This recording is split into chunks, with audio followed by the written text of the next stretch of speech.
Hello friends, welcome to you in my YouTube channel TechTie Digital Lifestyle for our Induction Motor Complete course, Basic to Advanced, specially designed for ETO and COC exams.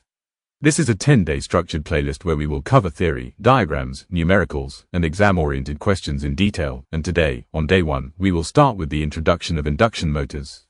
First, let's understand what an electric motor is. An electric motor is a machine that converts electrical energy into mechanical energy using the magnetic effect of current, producing rotational motion, and is widely used in pumps, fans, compressors, and other equipment. Now, moving to induction motors. An induction motor is an AC motor in which the rotor does not receive any external electrical supply. Instead, the rotor current is induced by the principle of electromagnetic induction, which is why it is called an induction motor.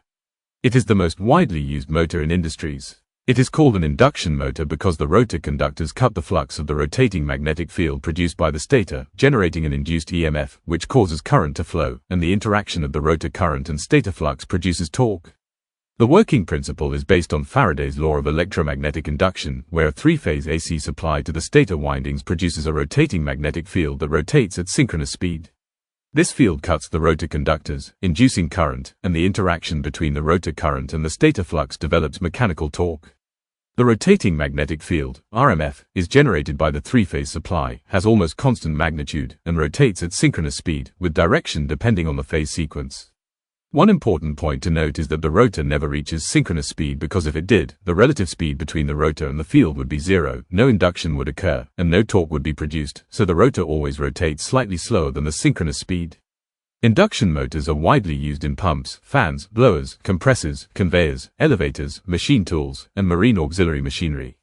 The main advantages of induction motors include simple and rugged construction, low cost, low maintenance, good efficiency, and no commutator, making them ideal for industrial applications, while the disadvantages include high starting current, relatively low starting torque for squirrel cage motors, difficulty in speed control, and lagging power factor at light loads.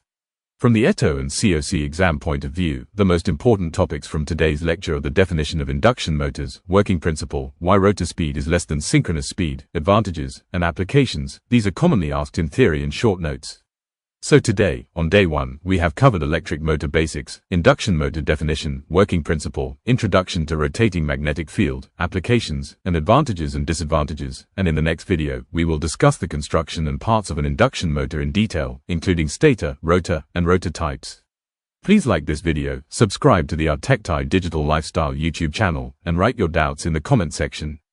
See you in day 2 lecture. Thank you.